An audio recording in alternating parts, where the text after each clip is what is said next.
Halo, berjumpa kembali. Kali ini saya akan memberikan video pembelajaran tentang pokok bahasan yang ketujuh, ya, lanjutan dari materi-materi Anda yang kemarin sudah selesai kita bahas sampai dengan mites. Dan untuk mengawali materi-materi sampai dengan ujian akhir nanti, yang pertama adalah materi pada pokok bahasan yang ketujuh. Tema dari pokok bahasan yang ketujuh adalah membahas tentang perubahan modal kerja dan tentang neraca. Baik, saya langsung saja ya. Di sini seperti Anda bisa perhatikan, sudah saya siapkan template-nya ya. Jadi di sini nanti ada dua tabel besar, terutama adalah terkait tentang neraca. Ya, saya akan memberikan Anda contoh mengerjakan bagaimana cara menghitung atau menyusun neraca ya untuk posisi 31 Desember tahun 2000B. Sebagai refreshment lagi, ini adalah kasus untuk perusahaan tas yaitu PT Fancy Lova. Namun sebelum kita masuk ke dalam bagaimana cara menyelesaikannya untuk materi perubahan modal kerja dan neraca ini, terlebih dahulu harus Anda siapkan materi-materi yang lalu. Karena seperti sudah pernah saya singgung sebelumnya, bahwa setiap pokok bahasan itu sangat terkait satu bagian dengan bagian yang lain, ya. Dan pokok bahasan 7 ini punya keterkaitan juga, dan data-datanya juga akan Anda peroleh dari pokok bahasan yang sebelumnya ya. Jadi kalau Anda masih belum punya data untuk pokok bahasan yang sebelumnya, lebih baik Anda segera untuk menyusun terlebih dahulu ya, dicari dulu, disusun dulu, baru kemudian Anda persiapkan dan baru kita kerjakan untuk pokok bahasan yang ketujuh. Oke, saya akan mencoba untuk memberikan guidance untuk mengerjakan pokok bahasan 7 ini. Yang pertama adalah perubahan modal kerja ya. Seperti pernah kita bahas dulu, pertemuan pertama kali adalah membahas tentang modal kerja. Di sini akan saya klik ya. Nah, mungkin Anda masih ingat pokok bahasan ini ya. Di awal pertama kali kita sudah membahas ya, waktu itu sudah diketemukan, sudah hasil dihitung bahwa kebutuhan dari PT Fancy Lova ini untuk modal kerja adalah sebesar 70 juta ya. Kemudian pada pokok bahasan yang kedua kita juga sudah sempat susun neraca awal ya. Di sini neraca awal per Januari tahun 2000B dengan asumsi bahwa PT Fancy Lova ini berdiri di awal tahun 2000B gitu. Kemudian kita masuk kembali ke template pokok bahasan 7, oke. Nah, di sini Anda bisa buka di buku kasus Anda, ya. Di sana terdapat statement atau keterangan bahwa di dalam operasionalnya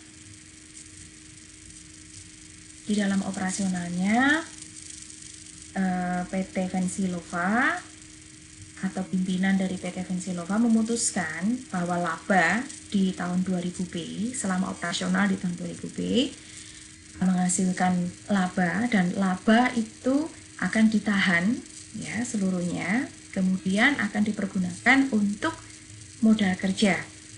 Namun terlebih dahulu sebelum dipos sebagai modal kerja, laba tersebut akan dipergunakan untuk membayar ya. Di sini ada dua komponen yang akan dibayar, yaitu membayar utang modal kerja dan membayar utang kendaraan.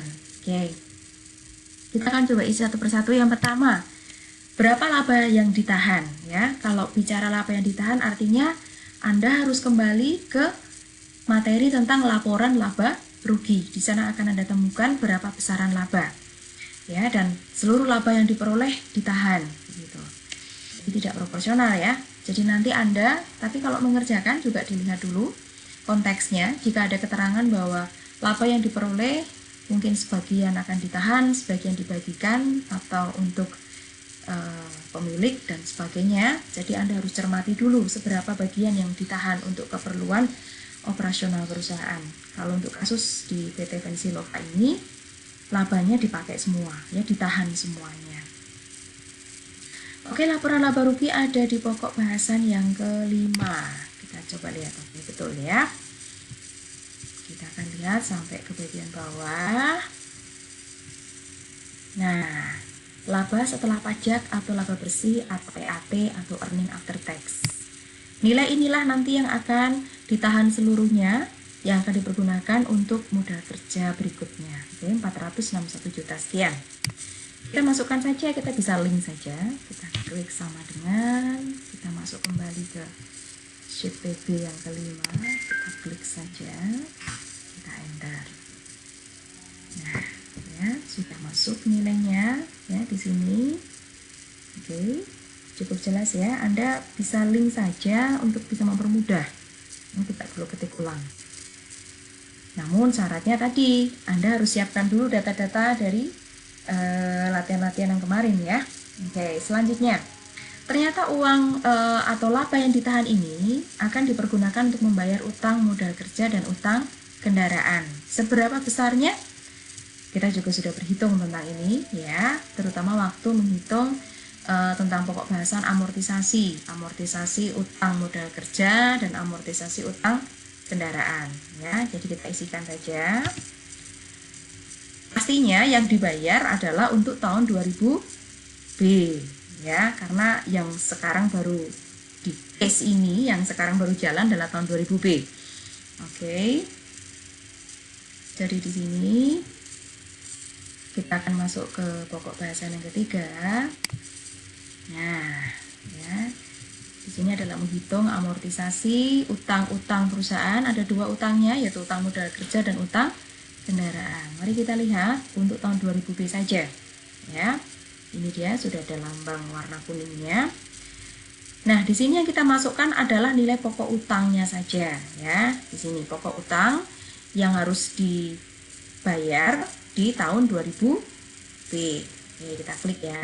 Sudah. Kemudian kita enter. Oke, masuk 9 juta.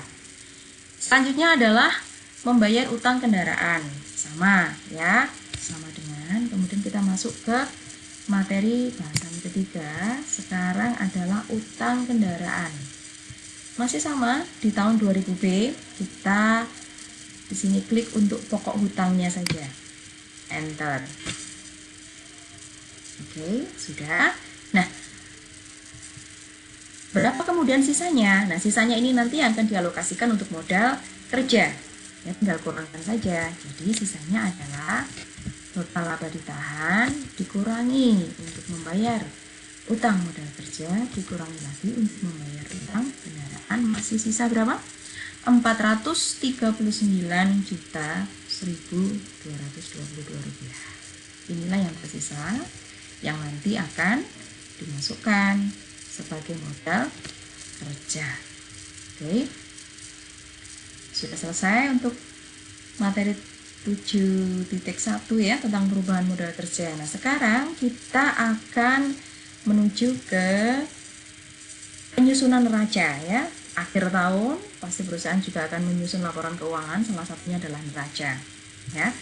Di dalam rangka menyusun neraca ini, neraca per 31 Desember ya, kita tidak bisa lepas dari nilai neraca yang sudah kita susun awal mula dulu. Tadi sudah saya tunjukkan sekilas ya di awal, yaitu pada tanggal Januari. Saya buka saja mungkin ya. Oke ya, ini dia ya, neraca awal per Januari tahun 2000B. Ini awal banget dulu, pertama tahun 2000B dicoba disusun dulu neraca awalnya. Nah, sekarang kita tinggal susun neraca akhirnya, neraca akhir tahun gitu ya. Nah, baik, kita akan coba susun atau kita akan coba masukkan di sini ya. Yang pertama saya akan mulai dari aktiva tetap dulu ya, yang paling mudah tentunya. Oke, aktiva tetap ya. Yang pertama apa isinya adalah tanah ya. Seperti Anda tahu, tanah tidak mengalami depresiasi, jadi nilainya utuh. Anda tinggal memasukkan saja data nilai tanah ya. data yang ada di neraca awal waktu itu. Nah, klik di sini tanah 400 juta. Karena masih sama aja nilainya, tidak berubah. Ya. Kemudian yang kedua, ada aktiva tetap gedung. Ya, gedung, mesin, kendaraan, peralatan kantor. Dan Anda perhatikan di belakangnya ada coding net. Apa artinya net? Neto, bersih. Artinya nilai yang akan kita inputkan di sini adalah nilai sesudah dikurangi depresiasi atau nilai sisa yang terjadi setelah dikurangi depresiasi untuk tahun pertama atau tahun 2000B. Sisanya tinggal berapa? Itu artinya adalah nilai net. Oke, yang pertama depresiasi gedung sama dengan ya. Kita kemudian masuk ke pokok bahasan yang membahas tentang depresiasi waktu itu ya. Pokok bahasan 4. Oke, kita buka gedung ya tadi ya. Kita cari dulu gedung. Ini dia. Nah, kita lihat di tahun 2000B terjadi depresiasi 17.100.000 sehingga nilai sisanya tidak lagi utuh 285 juta menjadi ini 267.900.000. Enter aja. Demikian seterusnya untuk mesin, kendaraan, dan peralatan kantor ya. Kita akan isikan ya. Oke, untuk mesin sama dengan kita masuk lagi ke sini, kita mencari mesin. Kita ambil nilai sisa tahun yang pertama, tahun 2000B. Enter. Kemudian kendaraan. Kita masuk lagi di atas sendiri sepertinya. Oke, kendaraan tahun 2000B tinggal 72 juta. Peralatan kantor kita masuk lagi, kita lihat di jalan sini peralatan kantor 2000B tinggal 3.750.000. Oke, ini karena sudah saya aktifkan ya, ini adalah sum atau total. Nah, total dari semuanya ya, jadi kalau belum nanti Anda sum dulu. Sudah selesai kita mengerjakan aktiva tetap. Kemudian kita akan kerjakan berikutnya adalah pasiva ya, pasiva atau yang mudah dulu modal sendiri ya. Oke, modal sendiri. Modal awal ini sama ya dengan yang neraca sebelumnya. Kita berarti tinggal ambil data pada neraca sebelumnya. Modal awal atau modal sendiri 760 juta. Karena emang tidak berubah modal awalnya. Ya. Kemudian laba yang ditahan tadi sudah. Kita bisa ambil dari laporan laba rugi boleh, atau yang di atas ini juga ada ya, di tabel yang di atas. Yang paling dekat saja. Oke, sudah selesai. Nah, sekarang kita tinggal menyelesaikan aktiva lancar dan utang. Oke. Kita coba yang utang dulu. Utang modal kerja. Tadi sudah disampaikan ya, kalau hutangnya sudah dibayar dengan laba yang ditahan, yaitu senilai ini untuk modal kerja dan ini 13 juta sekian untuk utang kendaraan. Maka nilai utangnya sudah berkurang ya karena sudah dibayar. Berarti sama seperti Anda memasukkan nilai aktiva tetap, di sini pun adalah nilai sisa. Oke. Kita mulai dari yang pertama, utang modal kerja berapa sisanya yang akan kita catat di neraca. Sama dengan kita akan lihat untuk pokok bahasan yang ketiga. Utang modal kerja. Nah, ini dia. Sisa utangnya kalau sudah di tahun pertama itu tinggal 40 juta sekian. Masuk. Oke, selanjutnya sama, utang kendaraan juga demikian. Kita akan cari di pokok bahasan yang ketiga. Kendaraan, sisa utangnya tinggal 76 juta sekian. Nah, sudah selesai kita untuk yang bagian pasiva ya. Jumlahnya adalah sekian, ini juga sama, ini adalah total dari seluruh nilai-nilai dari atas sampai bawah sini. Seluruh utang dan modal sendiri 1,3 M. Ini pun nanti harus sama ya, total aktivanya juga harus 1,3 M sekian ini. Oke. Sekarang kita akan kerjakan untuk modal kerja. Nah, gimana cara menginput nilai modal kerjanya? Anda bisa buka di buku kasus yang di bagian instruksi untuk mengerjakan di belakang itu untuk pokok bahasan 7, bahwa modal kerja ini isinya terdiri dari modal kerja awal yang pertama dulu, ditambah dengan modal kerja tambahan dari laba yang ditahan, kemudian ditambah dengan nilai depresiasi. Kenapa depresiasi kok kemudian ditambahkan menjadi modal kerja atau nilai cash di sini? Karena seperti pernah kita jelaskan dulu bahwa depresiasi itu sesungguhnya adalah biaya non cash, biaya yang tidak tunai atau tidak sungguh-sungguh keluar begitu nilai rupiahnya atau nilai jumlah uangnya.